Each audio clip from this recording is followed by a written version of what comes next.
afternoon, and I'm very happy to be hosting, well, with Alana and Bob and Rose and so many other folks, this webinar.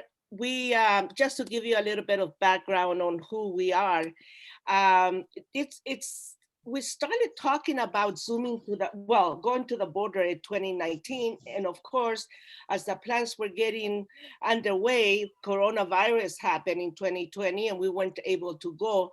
Our plan was to go from Texas to California and visit all the leaders, activists at the ground, and talk to them, interview them, get them their story. And we wanted to broaden out their platform so that others could know what they were going to go through. So we're eventually this year we became a coalition, a formal coalition of Zooming to the Border for Human Rights. And we're made up of independent media outlets, academics, researchers, people that NGOs, and others that are committed to bring the justice and uphold the human rights of refugees and documented migrants. So with this, I just, I wanted to, we wanted to tell you a little bit of history. Of course, we're open for anyone to join this coalition. Just contact one of us and we'll be happy to start working with you on this project. So that's it. Thank you. And by the way, I'm Laura Garcia. I'm the editor of the Tribune del Pueblo. And with this, I give it to Oscar, no?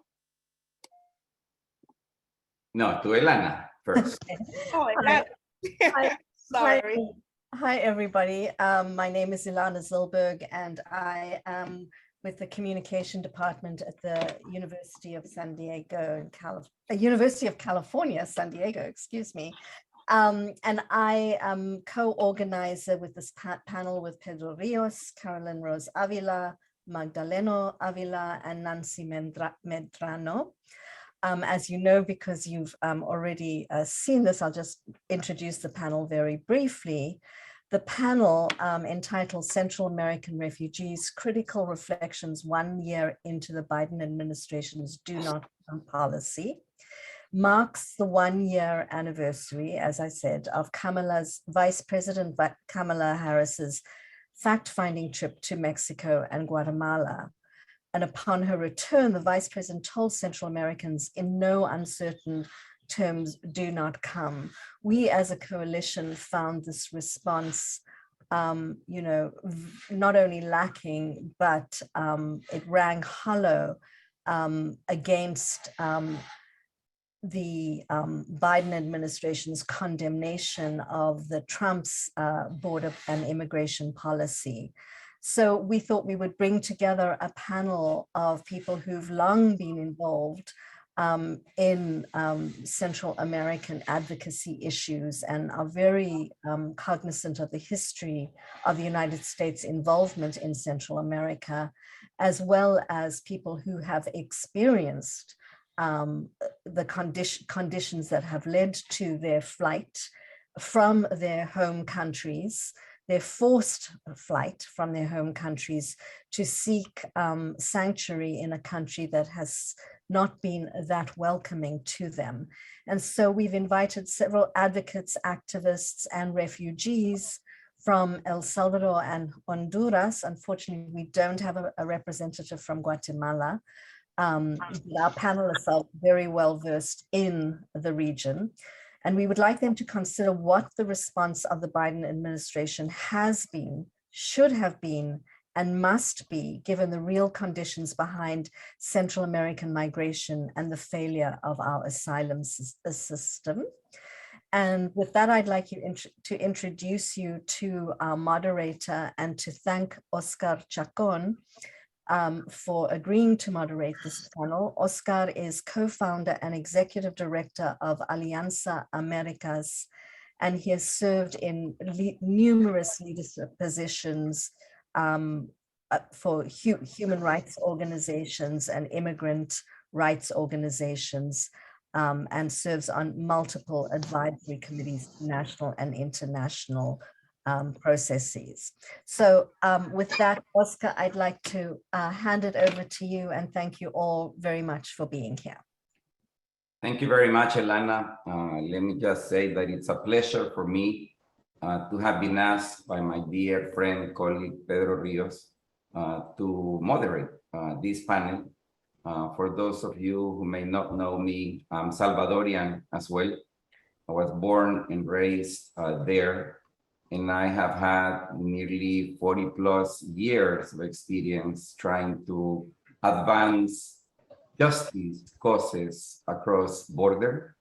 And immigrants is one of the angles that I have worked on over many years. And before I begin my formal introduction of the panelists and tell you the order we are going to follow and some other rules, let me just say that I actually began working on immigration issues supporting asylum seekers back in the 1980s. And back in the 1980s, the official response by the US government was that people from El Salvador, Honduras, Guatemala particularly, did not deserve asylum in the US because they were economic migrants. They were not people really fleeing, from human rights violations and wars in their own countries. And ironically, I hear pretty much the same now, 40 plus years later, people in government, and these are not Republicans, these are Democrats, who are basically saying the same. That people coming from countries like Mexico, Guatemala, Honduras, El Salvador do not really qualify for asylum. And therefore, at best, they should be allowed to apply, they should be promptly denied, and they should be promptly sent back. That is essentially the approach. And to me, in many ways, it's almost like coming back full circle to what I saw in the very early 1980s, by a Republican administration. And let me also say, you may have seen the news this morning, Kamala Harris is trying to make waves announcing that they have been successfully in getting commitments from multinational corporations to invest $2 billion in Central America. I don't know if this announcement is on top of something she announced a few months ago, or is simply building up on the previous announcement. But suffice to say that the problems in countries where people come to a point of desperation, where they have to flee, to go someplace else to try to secure a life that is safe, that is secure for them and their kids, is not just about money. Investment in itself, is not necessarily bad, but it's absolutely insufficient unless we actually change a wide range of public policies that are precisely what impoverish people, what actually generates violence in many of our countries. And therefore, since we are having this event precisely on the anniversary of those sad words of "do not come," I think it's important to bring up again an announcement today, by Vice-President Kamala Harris, which, as I said, in the best of cases, may be a small contribution towards the many things that need to happen in order to really change the landscape in Central American countries, in Mexico, to a point where people truly don't have any reason to try to go someplace else to search for a better life. Let me say that we have three panelists. The first one is, I'm only going to identify him by first name, Kevin. He's somebody who will tell us about his stories migrating in the context of a caravan from Central America, from Honduras. We are also going to be joined by Alex Sanchez, who, frankly, I could do a very long introduction for him. Alex is a leader that has absolutely made a difference in terms of how we understand the issue of gang violence, youth development, not only in Los Angeles, but also in Central American countries, El Salvador particularly. And we are going to be fortunate to have Alex as well. And finally, we are also going to have Yesenia Portillo, who is also a leader in one of the historical solidarity organizations nowadays, the Committee in Solidarity with the People of El Salvador. And Yesenia has become obviously very invested in tackling the issues that we are going to be addressing today. We have agreed that every panelist will take no more than 10 minutes to be able to leave some time for questions. And hopefully the discussion will be a fruitful one and one that will allow us not only to understand better the challenges at hand, but also hopefully identify some potential avenues for us to build from hope and be able to become more successful at righting the many wrongs that are behind the way the U.S. has related, not only to Central American countries and Latin America in general, but also the very mistaken ways in which it treats the foreign-born population, particularly from Latin America, who are in the U.S. and who are absolutely a net gain, especially for the United States of America. So with that, let me begin with Kevin. I believe Caroline Ross Avila is going to help us in the process of introducing Kevin. So go ahead, Caroline. Hello there. I'm hoping, Kevin, you'll put on your microphone.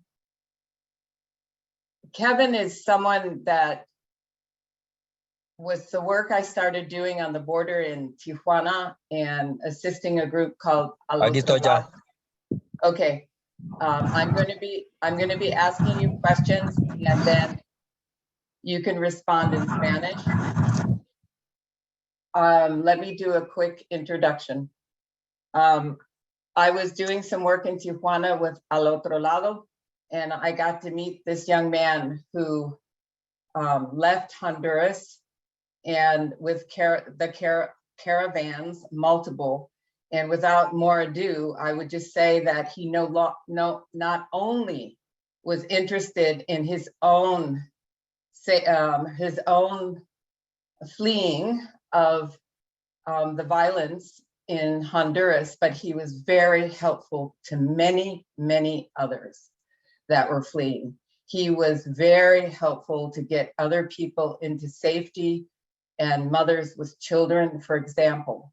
And for that reason, he has been somebody that has stayed with us and connected. We were connected, and I have always admired him and his understanding of what other people were going through as well.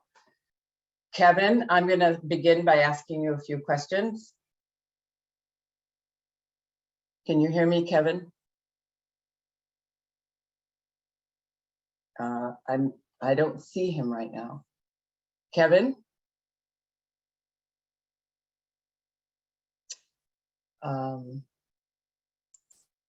Do we see him connected? No, I'm not seeing him connected. No, I think he dropped. Yeah. Well, I'm gonna leave it at that until we see him come back. I'm sure he will try to connect again, and I feel that we should move on because I'm sure he's looking at how he can get back on again. Thank you, Carolyn. I think what I would recommend is hopefully he will reconnect, and once he's back, we can come back to him. Okay. But in order to keep going, I'm going to ask then Alex to please take it away. Thank you, Alex.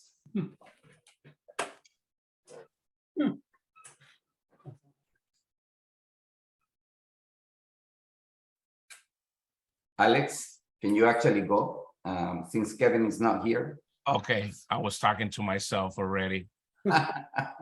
Okay, buenos días a todos. Good morning to everyone. My name's Alex Sanchez, and I have a personal experience with the issues of migration, deportation, gangs, incarceration, and suppression in my own skin. So I'm speaking from a personal perspective, but also because I've run an organization for the last 20 years that works with gang violence here in Los Angeles. And we've collaborated with organizations in El Salvador on various projects. So I would like to say that gangs have been around in Los Angeles for over 100 years. and the repression has been used on them to eradicate them since then, but it has not been successful in accomplishing the goals of diminishing or terminating or eliminating all of them except for mass incarceration. But you have to understand the context in which gangs arise in every place. And it's primarily because there is a void of security, a void of support for youth in those communities. Most of these communities are disfranchised and they lack any support in those communities, whether it's housing, employment, or safety, right? And they seek to protect themselves from police brutality by getting together and forming their own groups to support and protect each other from anybody that might want to hurt them. And that's been the traditional historical context of why gangs arise. The unfortunately part is that although in the beginnings these gangs arise, such as even MS-13, came about protecting themselves from other gangs in the communities that were targeting Central Americans, the fact was that there's never been an intentional approach to have those youth, when they arise to protect themselves through a gang subculture, to invest and provide those needed resources to change the way that these individuals might continue protecting their community by developing into traditional gangs. And that's the story of MS-13. MS-13 started in the late 70s into the early 80s as a group of Salvadorans and Central Americans that were protecting themselves from harms of others. But as they grew and protected themselves, violence occurred, targeting by police, labeling the gangs, and put them in prison or jails, really eradicate them into developing into a traditional gang. And that's what we have. The gangs, once they were in prison, they were also deported, which was a direct consequence. Initially, they were not being deported because of the Civil War. But in 1992, they had been members already deported, but not in masses, as it happened in the years because of the IRA law that came into effect in 1996. That basically said anybody that is legally here, but it's not a citizen, it's now targeted for deportation if they violated some laws, right? Or moral turpitude or aggravated felonies, to be specific. What that created was a new wave of over 4,000 individuals that started getting deported behind these laws that were directly coming from prison or they were being targeted in their homes, right? Because this law was retroactive, right? And now you started having this persecution of criminalized immigrants, as I like to call them, because these are immigrants that have been criminalized because of their environment in which they grew up. And they were processed now into deportation to a country that had just gone through a civil war, did not have the infrastructure to really address the issue of youth and youth violence being deported. So what I got to see was that I was deported in '94 to El Salvador. I did not have anybody waiting for me in the airport. I only had an old address of a home that I used to live. And that was my initial introduction back in El Salvador. I was booked and fingerprinted, pictured and everything just to document me. But as I continue on the road to my home, I saw the gang writings on the walls, and I realized that the gangs had already been started in Central America. So my exposure to that was that I started understanding why so many kids started joining gangs in El Salvador. And this went the same way in Guatemala and Honduras, basically. One of the first things that we saw was the total neglect of juveniles, the total neglect of the children that were left behind of the war. And many of them have recruited themselves to sniffing glue, living in the streets. They used to be called huelepegas, right? And the attention that was brought to individuals like me with tattoos all over, with this rap that we were like from LA and part of a gang, really resonated with them, and they liked what they saw. For me to be in a country where I know there's enemies as well, I wanted to feel protected. And these kids created that void that I had, which was, how do I protect myself over here from enemies? And these kids wanted what I had. So it was an agreement with each other to provide this sense of respect that they were going to get, something in which they could go up a ladder and develop, relationships within a community where they feel taken care of, protected. They develop friendships, they develop relationships with some of the girls and so on. And they created their own families that they didn't have. Distorted, but it was something that they were willing to give their life for, because before they were being treated as trash now, and they were asking for money, and they were spit on, left to die, and now they were feared because they only had to put a tattoo on their face and they got whatever they wanted. And that's the type of empowerment that happened with the youth. Was it negative? Of course it was negative. But from being treated like trash to not being feared for a young kid that age, it was powerful. And they were willing to die for it. And this is what happened, right? So this event throughout El Salvador did not get too much attention by the government, except in the end of 1994, when they wanted to be part of CAFTA, the Central American Free Trade Agreement, but also El Salvador was becoming to be too dangerous, and they brought out a death squad, La Sombra Negra, to eradicate the gang problem, which did not. For the first time, gangs did not saw their enemies that dress alike, that look alike, that talk alike. That was their enemies. Now their enemies were community. Now their enemy did not dress like you. The enemy could be anybody in the community. And that was the first time that the enemy became the community to the gang. And because of the approaches of the governments that they took, they neglected it for some time. In 2003, they felt that they needed to bring in the United States and Rudy Giuliani and other organizations, especially law enforcement from the United States, to bring in those tactics to address, and that's how you had the mano dura, right? They basically replicated many of the laws that they have been implemented in the United States into one lump sum law that was going to eradicate the gang problem. And what it did, it was that, as we all know, it worsened the problem.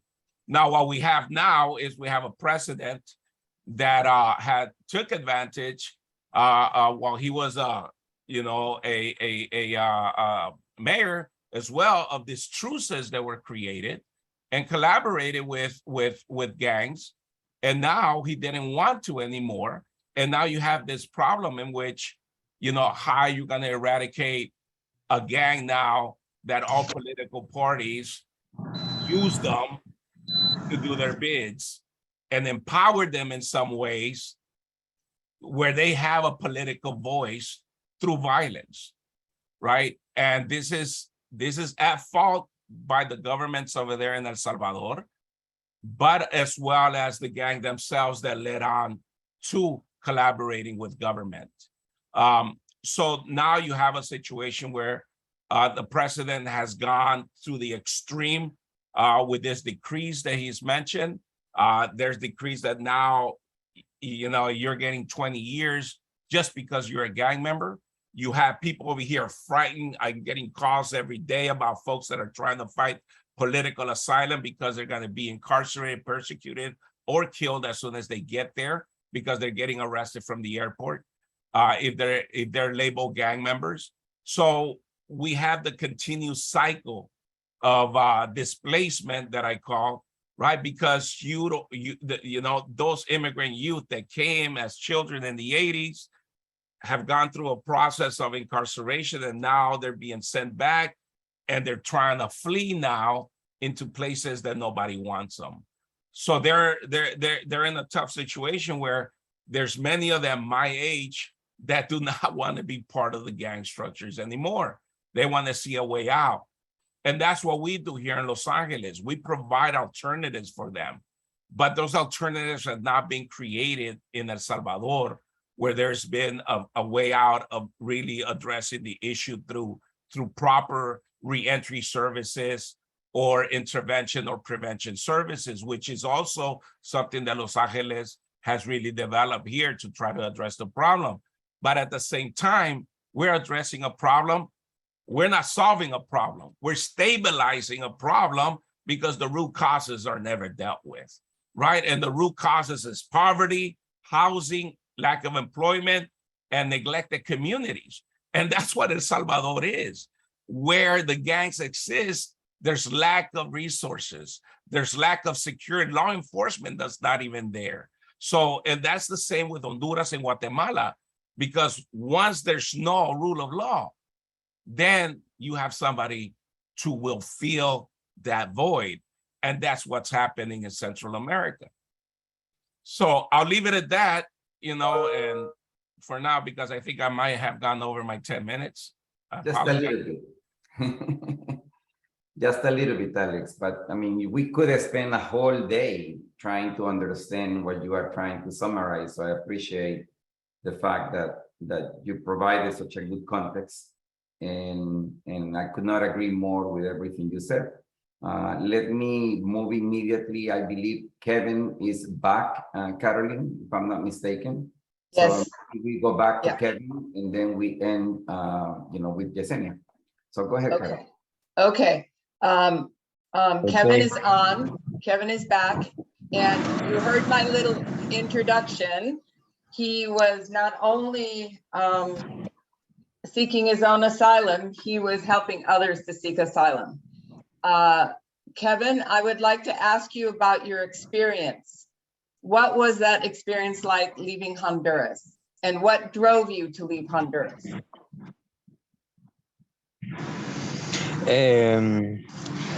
Bueno, hola, me llamo Kevin, soy de Honduras y perdón que se me había descargado el teléfono, pero ya lo logré cargar otra vez, tengo 1%. Entonces, pues me vine de Honduras porque en mi país hay mucha violencia con las pandillas, mucha pobreza porque el gobierno nunca les da la oportunidad a la gente jóvenes allá en Honduras, nunca les da la oportunidad, nunca les da oportunidades para trabajo, para estudios y todo eso, sino que el estudio uno mismo tiene que dárselo. Y mi mamá era una madre soltera y nosotros éramos los únicos de ella, y ella luchó para darnos en que sea aprender a leer y escribir, decía ella. Entonces, de allí pues nosotros, las pandillas y todo eso, tuvimos que, primero se vino mi hermano, y entonces mi hermano se vino para acá a Estados Unidos, y ahí pues yo ya no aguantaba, pues, porque en Honduras los pandilleros, los más grandes, los pesados, pues, que tienen más cuello, más alto rango, que son criminales, le están diciendo a uno que se meta a la pandilla, y que si no, pues que lo extorsionan, pues lo humillan y todo eso, y le meten miedo a uno para que uno se meta a ellos y pertenezca a ellos. Entonces esa fue la razón de que nosotros, bueno, yo me vine para acá a Estados Unidos. Sí, y pues sí, fue una experiencia, al mismo tiempo una aventura, pero al mismo tiempo un sufrimiento también, pues, que no se puede olvidar, pues, porque en el camino mucho se sufre, en el trayecto de México y todo eso. No digamos, desde saliendo de Honduras, imagínense, solo cruzando la frontera de Honduras a Guatemala, es una corrupción todo, porque lo tratan de humillar. Aparte de que lo humillan la gente malandra ahí en Guatemala, en México, aparte de eso, la ley, los policías y todo eso, lo paran a uno, y lo primero que le dicen, si de dónde es, Si trae uno papeles, pues si uno no trae papeles para cruzar ahí el país, pues le quitan el dinero, lo humillan y todo eso. Y lo bajan y le dicen que si no, uno no les paga a ellos, les da el dinero a ellos, lo van a entregar con los malandros, con los secuestradores. Y entonces uno lo que tiene que hacer, pues darles el dinero a ellos, pues porque no hay de otra, pues. Y ahí aparte de eso, pues llegué a México y todo eso, pues me quedé en México, traté de pedir asilo ahí para, en que sea, tratar para pedir, para pasar todo México y todo eso. Pues tardé 6 meses, sí me lo dieron el asilo, pero luego cuando yo venía para arriba, y como la gente ahí en México se da cuenta que uno es de Honduras, centroamericano, ellos piensan que porque uno viene huyendo, buscando una mejor oportunidad para Estados Unidos, ellos piensan que uno trae dinero y que uno es millonario y que por eso uno se viene para Estados Unidos. Pero no, la cosa es al revés, que uno se viene porque uno no tiene dinero, pues uno se viene pidiendo ahí en México para la comida y todo eso. Y la gente allí trata de secuestrarlo y todo eso. Una vez me iban a secuestrar ahí en Coaxacualco, se llama Coaxacualco, México. Me iban a secuestrar, entonces ya iban encima sobre mí los malandros ellos, entonces yo me salí corriendo y me le pegué a una patrulla, entonces ahí fue que perdí todos los papeles ahí yo, porque yo me le pegué corriendo atrás de la patrulla para que ellos me salvaran, pues, y todo eso. Y gracias a Dios, pues, los policías eran buena onda, porque a veces los policías ahí andan trabajando con los malandros y todo eso, ahí lo entregan a uno cuando se dan cuenta que uno es de centroamericano. Y perdí los papeles y ahí, pues, seguí mi camino, llegué a Tijuana y todo eso, pues ya me encontré con la caravana y todo eso. Fue en 2018, en 2019 que salió la primera caravana, pues allí anduve yo y como allí, bueno, yo ahí me uní a ellos, yo los encontré a ellos en Mexicali y todo eso, pues de ahí me hice amigos y todo eso y ahí empecé a ver gente que iban de aquí a Estados Unidos y todo eso, a ayudar a la gente, pues dijeron ahí en una casa que ayudan a la gente allí en Tijuana, pues de ahí ellos dijeron, para no ser larga la historia, ellos dijeron que necesitaban una persona que viviera con la caravana, con ellos, durmiera en la caravana, en la calle y todo eso, para saber más de la historia y que supiera un poquito de inglés, pero yo sabía un poquito de inglés, pues ya les dije ya, pues ahí fue que conocí a Carolina y todo eso, ayudando a la gente ahí, y yo era el que hablaba por ellos, pues, y me siento bien porque al mismo tiempo me ayudaron a mí y yo pude ayudar a demás personas, pues que ahora ellos están aquí en Estados Unidos y ellos son buenos amigos míos y todo eso. Y me dicen, nah, tú eras una buena persona, me dice todo eso, porque nos echaba las manos y todo eso, porque yo hablaba por ellos, pues, siempre.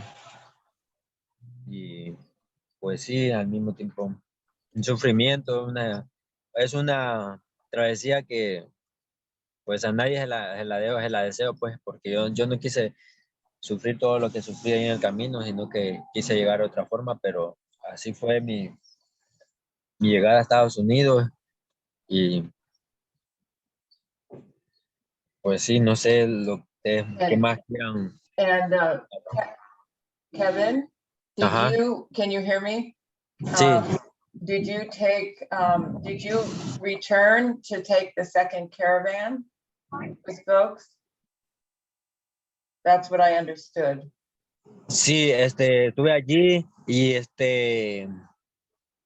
entonces vine y entonces me di cuenta, pues ya como me llevaba bien con ahí a una gente que apoyaban y a organizaciones y todo eso, pues ya me dijeron que si yo podía ir a ayudar allá abajo y todo eso, pues de mi voluntad, pues yo todavía andaba los papeles y todo eso, daba un permiso en México que me lo habían dado ya después de inmigración, pues ya yo decidí ir hasta allá abajo, hasta la frontera de México con Guatemala, otra vez con la caravana del 2019, fue la última caravana grande, pues allá estuve con ellos, fui a apoyar y todo eso, y sí. Ujú. Y miré ya después que el presidente de México prometió muchas cosas y todo eso, que les iba a dar papeles para que cruzaran sanamente, limpiamente, pues no lo hizo así, sino que los encerraban, llegaba la policía y todo eso, inmigración, hasta el ejército, y salía corriendo todo el mundo y todo eso. Más me daba pesar de los niños y todo eso, que no, ellos no saben nada, pues, y venían sufriendo en el camino. Tanta violencia, tanta mentira que prometían, pues. Ujú. Kevin, Ajá. are you willing to talk about your entry to the US? Oh, Yes. sí, un poco. Ujú. Pues sí, y entonces yo decidí cruzarme por Sonora. Por Sonora me decidí cruzar ya después de todo eso, que terminó y todo eso, porque no hallaba de otra forma, pues, porque ya las fronteras habían cerrado para pedir asilo, para ya solo le estaban recibiendo a la gente que eran menores de 6 años, decía, niños. Entonces ya habían cancelado eso. Y entonces yo decidí cruzarme por la frontera de Sonora y todo eso, pues, crucé el desierto y todo eso. Fue oh my God, que no lo quisiera ni de recordar, pues, porque fueron como 8 días caminando hacia el desierto, día y noche, solo descansamos 2 horas en la noche, una tortilla en la mañana y una tortilla en la noche. Esa era la comida de nosotros. Y pues sí, me tocó ver cosas que encontramos en el camino, que una persona se había muerto, se había deshidratado, y los que venían ahí, los compañeros, la habían dejado botada y ya estaban descompuesta la persona, la vimos de lejos. Y encontré también el cráneo de una persona en el desierto. Y a mí me dolió mucho, pues, porque yo dije, hasta ahí llegaron los sueños de esa persona que tanto ilusionaba llegar a Estados Unidos, que a saber esa persona, los familiares la andan buscando, ya no saben nada, no volvió a salir del desierto, nadie sabe nada de esa persona porque solo estaba el cráneo de la persona, de la cabeza. Y fue duro, pues, me entristecí mucho, pues, porque yo le echaba ganas porque la neta ya no aguantaba ya caminar y caminar y caminar. Fue duro. Y los otros compañeros también venían, destrozados, que unos no aguantaban, venían llorando, ya no aguantaban, pero le echábamos ganas, pues, con la ayuda de Dios, pues. Ujú.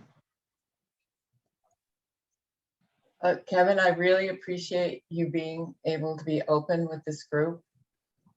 It's a group of folks that Ujú. can empathize and feel the pain that you felt and what you've gone through. And I feel honored to continue, that Leno and I continue to be your friends. How do you feel now and what's happening? Just about a minute about how do you feel what your life is like now? Pues, no sé, cuando yo digo a contar esto y a recordar todo esto, me da tristeza y todo eso, así pues, porque nosotros hemos sufrido mucho, pues, bueno, yo en mi vida he sufrido mucho, pues, para llegar ahorita y todo eso. Y ya, gracias a Dios, estoy aquí, pues, ya le echo ganas para hacer las cosas correctas, pues, y no meterme en problemas con la policía y todo eso, andar haciendo cosas malas, pues, porque es una bendición de Dios yo estar aquí, pues, ya que el asilo no lo pueden ganar, pues, y todo eso. Pues, trato de salir adelante y hacer mis cosas y comprar cosas en Honduras, pues, porque soy de Honduras y tengo que regresar allá de una u otra forma, pues. No somos de aquí. Bueno, todo el mundo lo sabe, que no somos de aquí. Ujú. Y a veces me siento triste, pues. Any other final comments you have, Kevin, you want to share with the group? No, pues, gracias a ustedes, pues, que personas como ustedes, pues, le ayudan a uno, pues, y me han ayudado a mí también bastante, pues, porque sí me han ayudado, sí. lo reconozco, sí. Y así ustedes como me ayudan a mí, pues ya han ayudado a mucha gente, pues, y todo eso. Y gracias por todo. Yes. Well, I just want to say he's one of my sons. So I'm very, very honored to call Kevin one of our sons who lived with us in California for a while. Thank you for giving him this opportunity, guys. Gracias. Sí. Sí, gracias a Carolina también, porque es una señora que me ha echado la mano. ¿Para qué? No, Es no, como no, una no, no. segunda madre. No, no. Sí. Ajá. Yeah, thank you, Kevin. Okay. You, everybody. Bueno, muchas gracias, Kevin. Agradecemos tu testimonio. Sí. You know, as moving as Kevin's testimony is, you know, keep in mind that there are thousands and thousands of people who endure these type of stories because of the deeply inhumane policies that we have in place. Alex made mention of the Illegal Immigration Reform and Immigrant Responsibility Act passed in September of 1996 under the watch of President Clinton. And, you know, that law is in many ways the law of the land today. And it's getting a lot worse, you know, because of subsequent changes that have also been done to US immigration policy. But in the end, it's important because highlight the fact that policies are in place because people permítame. Convince policymakers that immigration is bad and that today's immigrant, you know, people like Alex, like me, and many other immigrants of color, especially from Mexico, are a threat to the country. And they treat us, you know, as if we were indeed a threat. I mean, and that's important not to lose track of. And it's been so hard to really change these policies. On housekeeping matters, let me just say that Alex Sanchez announced to us that he is going to have to leave us in just a few minutes because he's bound to the airport to catch a flight. And so I just want to tell you, Alex, that if whenever you need to sign off, you know, that's okay. Once again, thank you for your contribution to this conversation. And let me move straight to Yesenia Portillo. And, you know, you've all been pretty good at keeping close to the 10 minutes. If we have time, you know, we will also entertain questions. But let's keep moving with Yesenia. Bienvenida, Yesenia. Welcome. Thank you, Oscar. I'm going to try to share my screen and let's see if it works.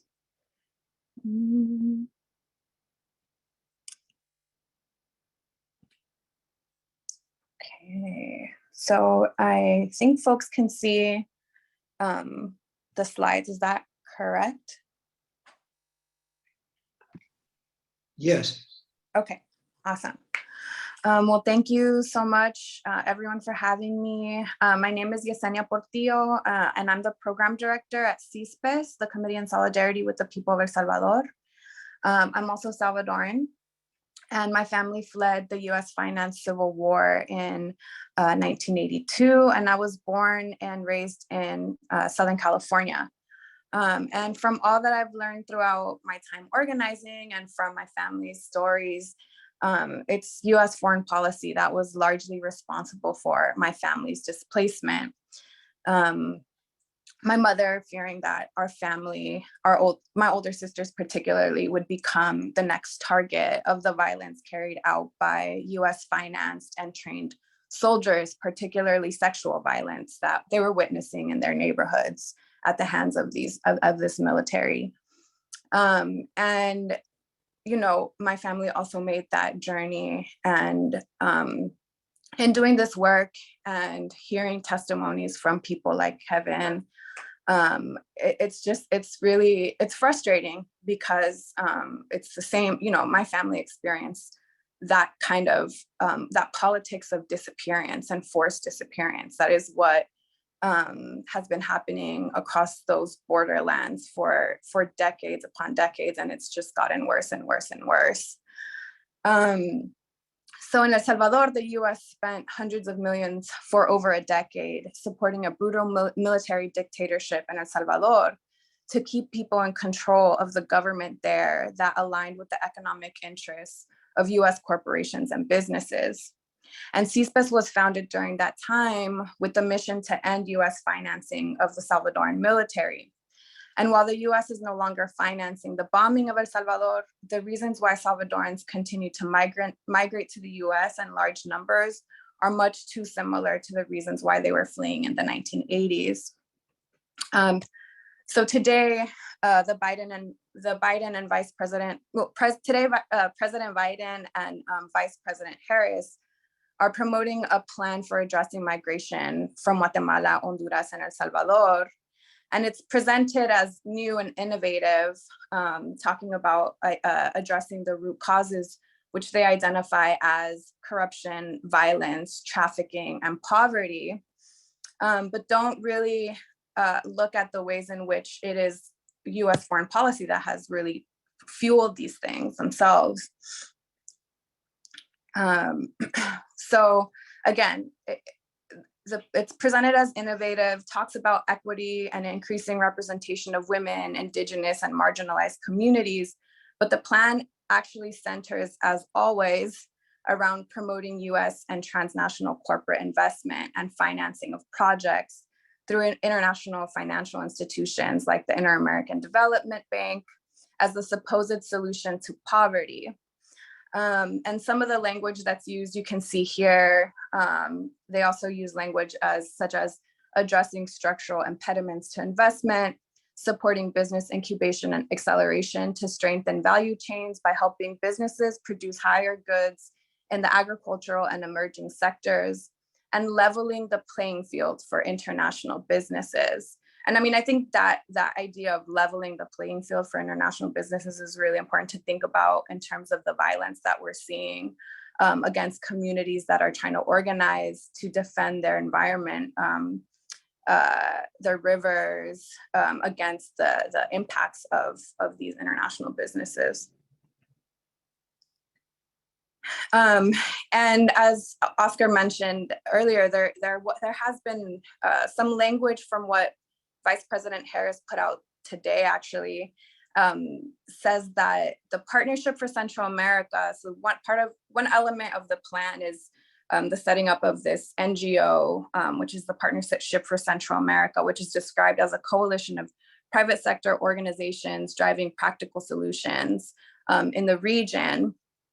And the description that came out today includes this quote: "To help empower women and increase employment among female farmers, Nespresso will roll out programs in El Salvador and Honduras in 2022 that will train its agronomists on gender equity. Finally, Pepsi-Cola Latin America will bring the next generation agricultural fund to Guatemala in partnership with the Inter-American Development Bank and a local implementing partner." And we know that Nestle recently won a Supreme Court case that was legitimizing their ability to use child slavery. So it's really a question about whether or not these corporations we can trust these corporations to provide protections of human rights in the region. So yeah, the fact that the current White House plan centers so much around corporate profit making is deeply troubling. And I'll share a little bit about the impacts of training and resources for the security forces of these countries that is being proposed as the solution to crime and violence. And a little bit more about how repressive the security forces are. And of course, we've heard a lot about the impacts of the militarization of the border region and how deadly that has become.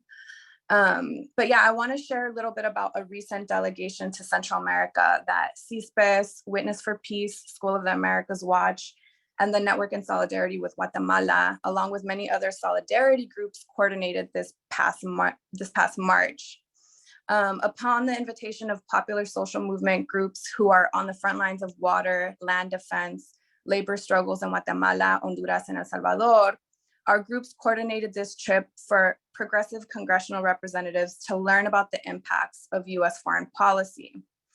We were joined by Representatives Ilhan Omar, Cory Bush, Jamal Bowman, Chuy Garcia, many of them were also accompanied by one of their staffers, and a staffer from Representative Jamshikowski's office. The indigenous, Afro-Indigenous, Campesino land and water defense organizations that we met with continue to experience intimidation, violence, disappearance, and even death at the hands of US financed and trained military and security forces, targeting them for organizing and resisting the hydroelectric dams, metallic mines, palm oil plantations, and tourist development that is destroying their communities and forcing them to flee. In Honduras, in addition to meeting with dozens of social movement leaders from El Salvador who were there for a binational convergence, we also met with COPIN, the Consejo Cívico de Organizaciones Populares e Indígenas de Honduras. And many, I'm sure, know the story of Berta Cáceres, who was assassinated, whose assassination was ordered by David Castillo, who was trained in a US military academy. And Castillo colluded with local police and corporate security forces to target Berta for her work in mobilizing a resistance to the USAID-backed hydroelectric dam. We also visited the resistance camp to the Jilamito Dam. And this camp was set up in 2017. And basically what this is communities organizing surveillance of their communities against the hydroelectric dam company. And they're there 24 hours a day, and they've been there since 2017. And when we went to Guatemala, we also visited other resistance camps to metallic mines. One against the Escobal mine in Xinca territory, and one against La Puya resistance camp. And the Escobal mine resistance camp has been there, I believe, since 2017. And then the La Puya one has been there for over a decade. So this is communities just being there 24/7 to protect their communities against these destructive development projects.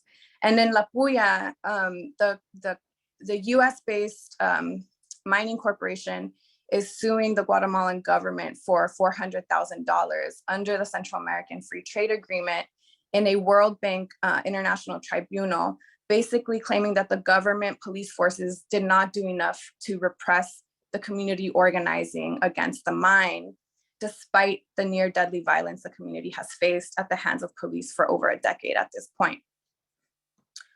And I just wanted to share briefly some kind of lessons or major points about mass displacement. We also visited Garifuna territories and met with representatives of Ofrane from many of the Garifuna communities. And between 2008 and 2019, there were 105 registered acts of violence against the Garifuna people.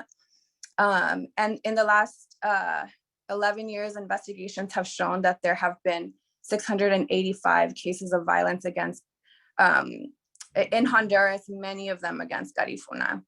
And the Garifuna community is, Garifuna communities are organizing to protect their lands or get their lands back, actually, because they're legally their lands, but particularly after 2010, and under the US-backed,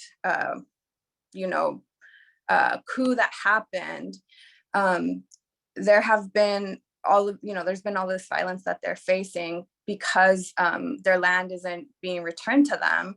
And so we have Canadian palm oil plantations, luxury hotel chains, etc., that are being developed on their lands. And something that really struck me that we heard while we were there is that there's this one particular community that has been impacted so heavily by palm oil plantations that since 2015, almost half of their community had to flee from their territories.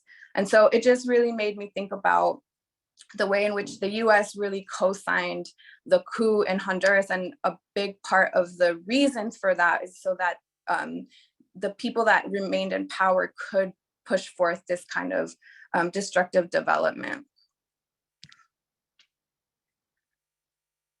And then lastly, just to name that when we went to visit Xinca territories and the Escobar resistance camp, we also heard testimony about how these kinds of projects are forcing the communities to not be able to stay in their lands anymore. And people are having to make very difficult decisions about making a also very deadly journey across the borders. So yeah, I wanted to return to some of the elements of the Biden-Harris plan. And like I mentioned, a lot of this stuff is not new. To address the root causes of violence, of course, we're talking about more financing to these police and military forces. So professionalized security forces, improve civilian policing, counter organized crime. And a lot of these things are very similar to the things that were found under the Alliance for Prosperity, which by the Biden administration was also, the Obama administration was spearheading in 2016. And we've seen that the results of that have been more caravans. So yeah, I guess the question is like, how much longer will we allow our tax dollars to be spent on imposing US models of punitive policing to preserve the corporate interests abroad? If the central priority of US foreign policy continues promoting the profits of transnational corporations, can we expect a different outcome aside from police, military, and state security forces that intimidate, threaten, disappear the communities that are fighting to defend their rights as workers, protect their rivers and their land from corporate degradation? And this is my last slide. I also just wanted to share a little bit about, this is actually from last year's campaign that CSPIS and many other organizations were promoting congressional representatives to act within the appropriations process to scale back on some of the most negative and harmful kinds of financing that is being promoted. So withholding military and security aid to Guatemala, Honduras, and El Salvador. And these are what you see there are listed, some of the different programs that we send money, or that our tax dollars go to financing, police repression there. And then the other is withhold the following economic development aid for infrastructure or energy projects that contribute to environmental damage, violate labor laws, disregard community land rights, including ancestral indigenous land rights, and are opposed by local residents, and or increase private sector participation in the delivery of essential public services such as water, electricity, education, and healthcare. And then this is a campaign that CSPIS was working on. We're more focused on the military and security aid piece for this year. And then there's a lot of different efforts that we're working with some of the members of Congress that joined us on the delegation, and I can share more information about that maybe to the list of folks who registered. Thank you. Hopefully I didn't go over too much. That's okay. Just to share with the audience that when we were preparing, I was advising the speakers to think of tweets, and how many tweets they would want to send throughout the meeting, because it's very hard to keep to 10 minutes, when there is so much content to share. Let me try to move us into Q&A. I do feel compelled to mention the fact that it's important for anybody who support immigrants in their most vulnerable moments, such as what Caroline has been doing, with Kevin and many others, to understand that people evolve. They don't stay in that moment of vulnerability forever. Many people actually give themselves to the task of founding organizations and actually building networks. I have the pleasure to serve as executive director of an actual network of Latin American immigrant-led organizations. Many of whom, including Black Central Americans, Garifunas, indigenous Central Americans, that endure, a lot of pain in their process to get into the US and settle in the US. but have gone on. And as I said, I mean, find organizations that are tackling not only services needs by these communities, but they are also actively engaged in advocacy across borders, trying to indeed tackle, the criminal U.S. foreign policy, as well as the criminal domestic policies that keep communities and people across the board oppressed and divided. And I think it's important to recognize that, because very often people get the idea that immigrants are always just in pain. And we are, but we also manage to build organizations that essentially allow us to build power through organizing. And that's important because it's a critical sign of hope that while, yes, there is a lot of pain to experience, when people are migrating. When I migrated, I mean, I endured my own pain as a as a teenager coming to the US by myself. But as I said, people have incredible resiliency and incredible creativity and love, for justice above all. So with that said, I didn't actually ask the organizers in the back end how they wanted to handle questions. I realized that we don't have a lot of time. This program is scheduled to end at 11:30 Pacific time. And I at least will have to leave at that hour due to another commitment that I have. But we have about 15 minutes or so that we can use. And if anybody has a burning question, and let me emphasize question, because sometimes people also want to do mini presentations. And we can organize, I'm sure, another panel, to hear more presentations. So if you have any questions from the panelists, please raise your hand or simply open up your mic and share, whatever question you may have.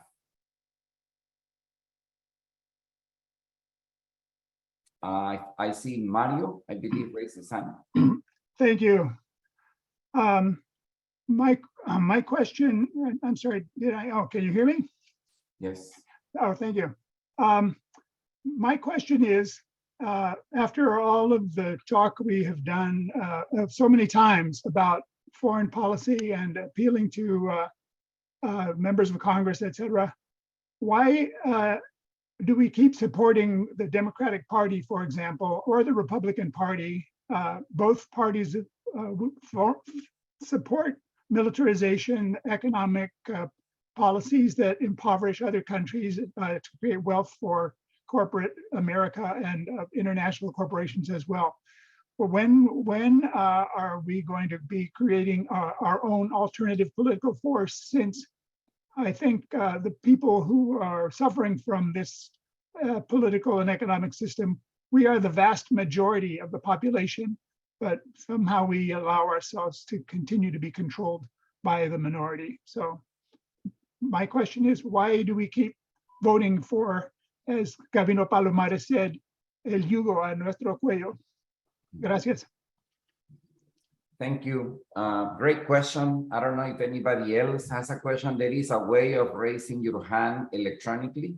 And if you go to the reactions button in the bottom of your screen, you can just raise your hand and then I can see you, because I can only see 25 people at a time.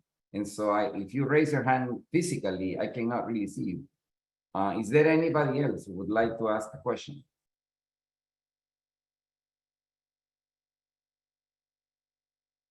Well, if there are no other questions, I think Mario basically asked a very critical question. I would like to ask Yesenia, I guess, if you want to venture a response. I don't know if Kevin would like to comment on that. I know Alex already left. I'm more than happy to also chime in and give you my own response. But go ahead, Yesenia, if you want to go first.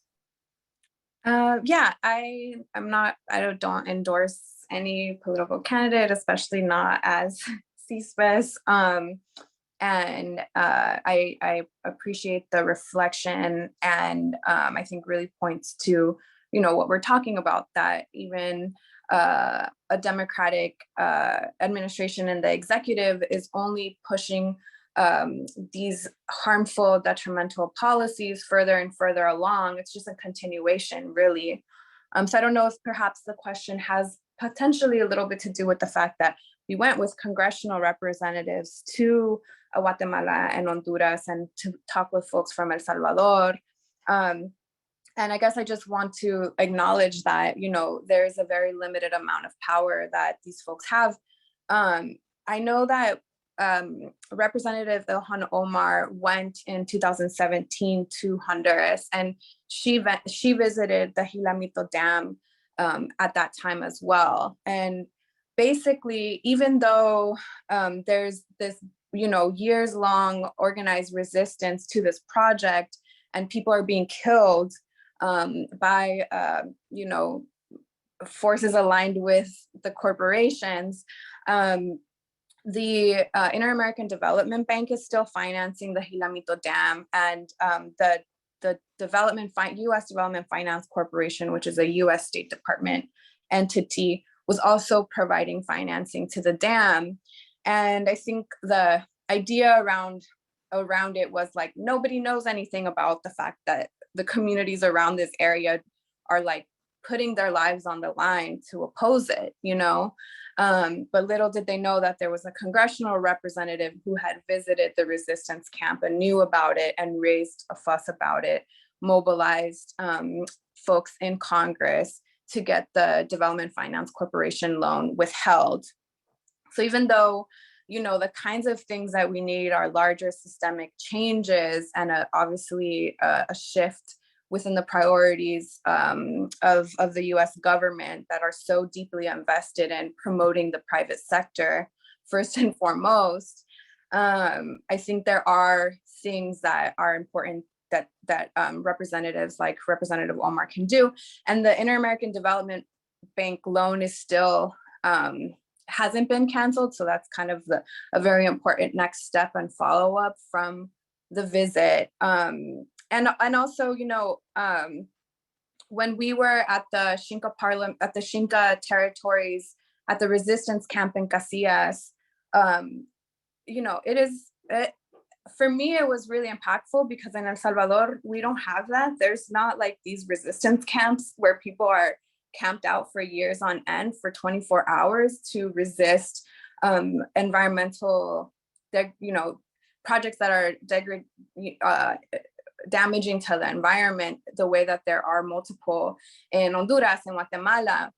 And it's, you know, the compas, they're talk to us about how difficult it is to be doing that day in and day out, and for members of the community to come out for 24-hour shifts in the sun, and that it was very powerful and important to them to have members of the Black Caucus come and show Black and Brown, you know, Black and Indigenous solidarity with them, to witness them and learn about the impacts of these things. And yeah, I mean, it was interesting too, because you know, Representative Cori Bush, for example, was making the connections to how much, you know, the promotion of silver, investing in silver and gold is really promoted within, for example, Black churches, and how those kinds of things are actually fueling, you know, violence and death in other parts of the world.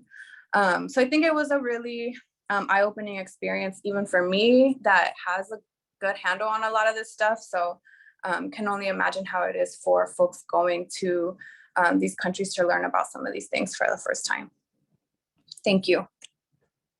Let me just add to what Yesenia is saying. You know, I have traveled over 40 years with elected officials at all levels of government, appointed governmental officials, faith leaders, solidarity leaders, you name it. I mean, I've traveled, as I said, extensively, not only through Central America, but other parts of the world. And part of the challenge that we have in response to Mario's poignant question is the fact that we have failed so far to really create a new theory and an accompanying practice when it comes to what does it mean to organize for power. And, you know, some of you, I'm sure, are familiar with Cornel West, who often says that from a US perspective, the fact is there has never been, you know, a truly organized people power experience. Even, you know, what many of us would like to think that we're truly organized people power organizing experiences probably are not. And I believe that right now we absolutely are in a crossroads, because in the absence of creative to the question of organizing, we sometimes want to revive old recipes from years past that are no longer applicable, because the world we live in today is so vastly different than the world of the 1960s, 70s, or 80s. And so we have before us a humongous challenge, but it's one of creativity and innovation in as far as how to learn to organize to defy power as it is. And one of the elements that we need to incorporate in such an organizing strategy and an organizing theory is the importance of involving the younger generations in our societies. This is not only true in the US, this is also true in many countries, you know, south of our border and around the world. And we need to once and for all understand that, yes, you know, technology has given us so many new tools, but believe me, a hashtag will not carry a revolution. And it's important to understand that, yes, technology and digital communications means are so important, but they are not decisive. In the end, we must learn again to build a powerful narrative about why change is absolutely necessary, revolution if you want, but in a way that is persuasive, in a way that it engages people. And instead of talking all jargon, you know, about left, right, center, we need to be talking in ways that people connect. And so that's part of the challenge that we have, not only in Honduras, El Salvador, Guatemala, Mexico, but also in the US. And I would invite anyone here interested in such a conversation to probably plan, you know, a conversation that explores new theories, new practices in terms of organizing, and really ask ourselves the question, where does class fit, you know, within a new organizing theory? Where does race fit? Where does gender fit? You know, et cetera, et cetera, et cetera, because all these are factors that we have not yet been able to truly weave in an organizing strategy powerful enough to actually challenge those who hold power nowadays. And the last thing I will say is mobilization is great. I love to join a march. I love to join a rally, but that doesn't change the state of power in the society we live in. We need to understand to go beyond the emotions of how great one feels, you know, taking part in a march, and really challenge ourselves to answer the question, what does a new organizing theory and practice in today's reality intended to challenge power really means? So we are 4 minutes from ending this conversation. Unless there is a burning comment or a burning question, I am inclined to suggest that we bring the conversation to a closure. And as I said, I mean, the intent was not necessarily for all of us to be crystal clear about what to do. I think that that's a conversation that needs to take place in other spaces, in multiple locations. And so I feel that we have accomplished the goal of the conversation today. And I want to thank the organizers. I had nothing to do with organizing. I am just grateful that I was invited to be moderator to this conversation. But as I said, I mean, the organizers should probably take note that clearly there are more questions. Somebody recommended that Alex should be invited, you know, to do a full day workshop on the history of gangs as it relates to Central American migration. That's another possibility, you know, but let's also not forget, sometimes we overanalyze stuff and don't spend enough time figuring out what are the actions that we need to take. So there has to always be a balance between analyzing and thinking through and doing. So anyways, any of the actual organizers may want to say anything, Laura, perhaps? No, the next person that's gonna close is Bob. He's the editor of the People's Tribune, and we thank you for your participation. So Bob, take it away. And Oscar, you did a great job. Okay, thank you. Yeah, I really appreciate Oscar's last comments. And I just want to thank all the panelists for the excellent presentations. They were enlightening and informative and inspiring. You know, I assume most of the people who come to these things are themselves politically active in one way or another. And so we certainly hope that you find these things useful to you and in your own political work. The recording of this Zoom is going to be put up on the websites of the People's Tribune and the Tribuno del Pueblo, and also on the Zooming to the Border for Human Rights YouTube channel that Ilana dropped a link for in the chat a little bit earlier. So if you save the chat, you'll have that. And otherwise, we'll be sending out an announcement to the email list, I'm sure, letting people know when the recordings are ready. We will be doing more of these panel discussions in the months ahead, and we'll keep you informed about those. And if you find these discussions useful, we hope that you'll come back and that you'll let your friends and your colleagues know about them. And we hope you'll join us for the next one. And thank you so much. Thank you, everyone. Have a good afternoon. Thank you. So much, everybody. Bye. Bye, Ilana. Thank you, everybody. Bye, Carol.